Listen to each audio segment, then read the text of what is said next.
Hello and welcome to our second set of notes for Unit 5.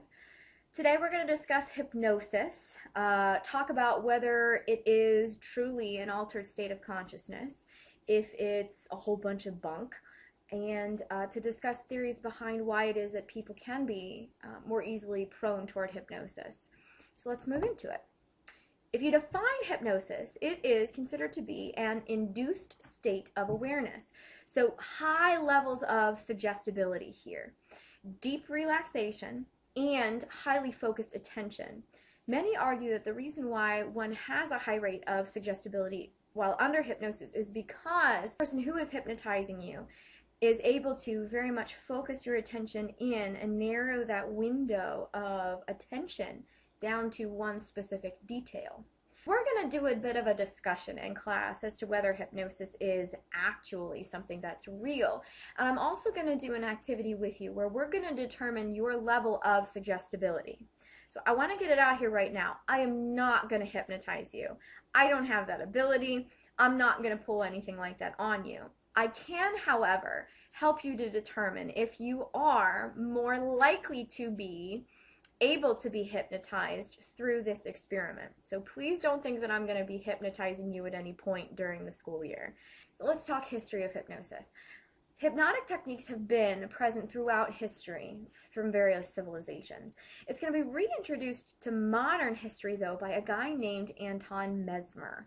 He is going to be present in the late 1700s. He's a physician from Austria. He is going to come out and try to attempt to use these hypnotic techniques to help cure people of certain issues and ailments. Mesmerism is what he called his techniques of, attempting to cure people. So if you've ever heard of the term mesmerized, it's meant to be kind of, this captivation you have, this singular focus in on one thing or one person that stems from Mesmer's name. People are very interested in Mesmer's techniques and also very skeptical. Ben Franklin, for example, is going to be the chairperson of a commission that formulates to be able to investigate Mesmer's techniques.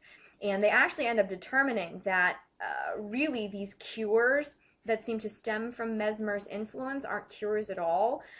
They're merely just people who have very, very active and vivid imaginations. So they don't necessarily accept hypnosis as, true, real medicine, and we don't accept it this way, in this manner today. In the justice system, for example, it is not possible for an attorney, someone who practices law, to admit hypnosis as means of evidence. It is not accepted to be, a truly truthful state. The evolution of Mesmer's ideas, though, does lead to a man named James Braid to truly develop hypnosis as we know it today in 1842. So the question we've got to ask ourselves is, can anyone be hypnotized and basically highly influenced to carry out certain activities that the person who is hypnotizing them wants them to do? And the answer to that question is, it depends. It depends on your level of suggestibility, whether you are open to the experience. About 20% of people are highly suggestible, and they are highly open to the ability to be hypnotized. Usually these people do have fairly active imaginations, and they can become very easily absorbed in those kind of imaginary experiences and events. So they can get very easily involved in a novel, or find themselves very heavily involved in a movie per se. So this would be people who get really into Harry Potter or Twilight or Lord of the Rings, because I know the Hobbit movie is now going to be coming out pretty soon. So 20% of people that kind of have those very vivid, active imaginations can be prone toward being hypnotized. Doesn't mean that they're going to, though. It just means that they're more susceptible to it. About 40% of the population, though, is incredibly low on the suggestibility scale, and so they will not be very easily hypnotized. So when we are in class together, I'm going to do an activity to test your suggestibility level. One more time, I'm going to say this again. It is not to put you under a hypnotic state That is not going to happen. We're just going to see, do you fall in this 20% of high suggestibility, this 40% of low suggestibility, or somewhere in the other 40% smack dab in the middle that it could go kind of either way. Another question we often get when presented with the issue of hypnosis is, can it make you do things against your will, or make you remember long repressed events that happened in your childhood that you had tried to forget? Answer to this, absolutely not.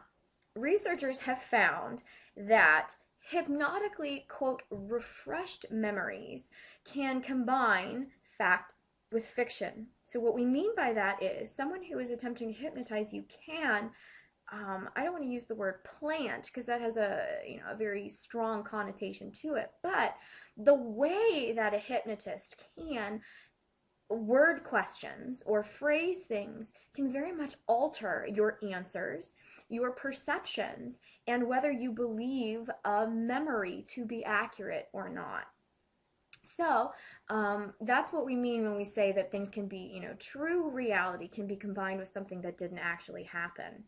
So again, this is why most courts in the United States won't allow evidence of hypnosis to be used, purely because it is really possible for a hypnotist to very easily sway your perception while you're in this heightened state of suggestibility.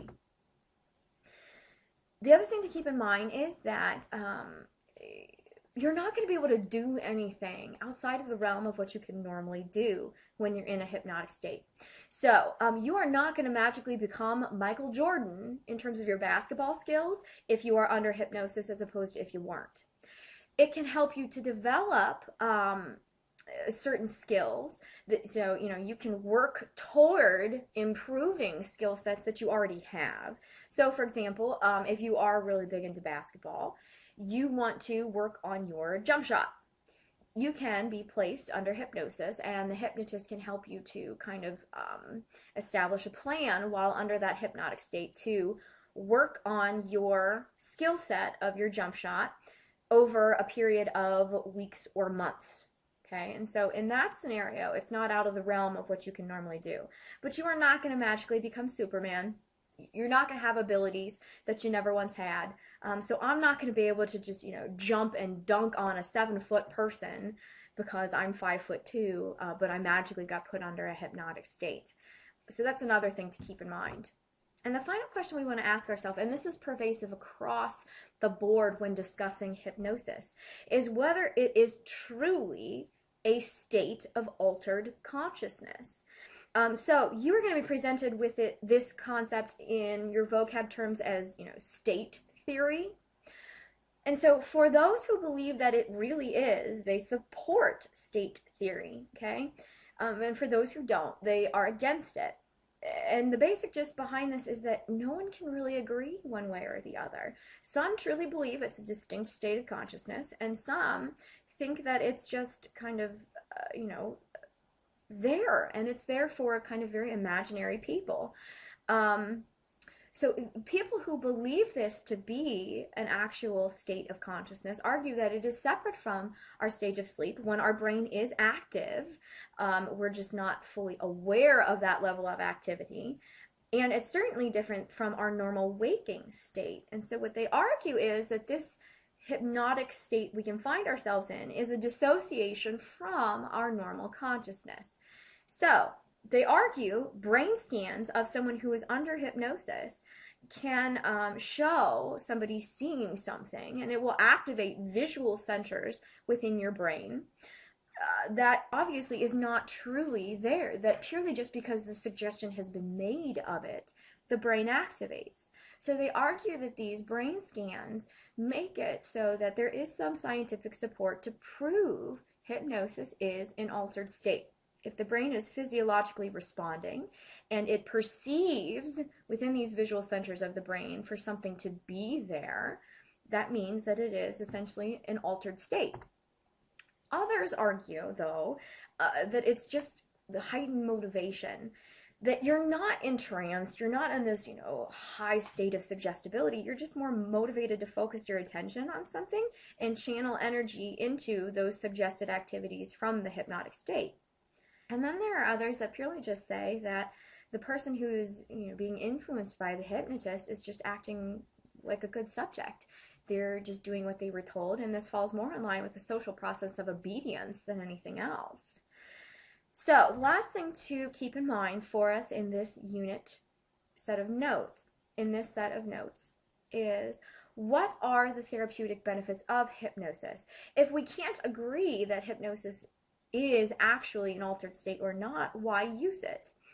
And many will argue that there can be some psychological and physiological treatments and benefits of hypnosis, and so that's why it can be used and should be used in certain scenarios. Often in these areas of psychological and physiological treatment, post-hypnotic suggestions can be used, so that way a person can carry these activities out while they're, once they're out of a hypnotic trance. It can help you to get over stress, or to at least deal with it in a more positive way. It can help you get over phobias. Many have attempted to try a use of hypnotism to quit smoking.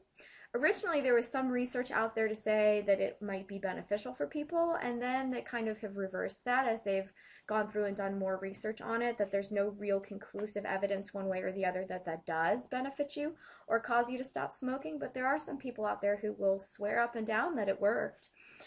Physically, it can be used to help some people deal with pain. If you have chronic levels of pain, you can undergo some level of hypnosis to kind of learn how to adjust to that or to alleviate it. And so many argue that because of these therapeutic benefits, it's important to keep hypnosis in mind in terms of a psychotherapy treatment. So this was our set of hypnosis notes. Hopefully you've learned a little bit more about this, but if we went too fast, feel free to go back, review it again, only a few minutes of your time. And if you have any questions, just let me know.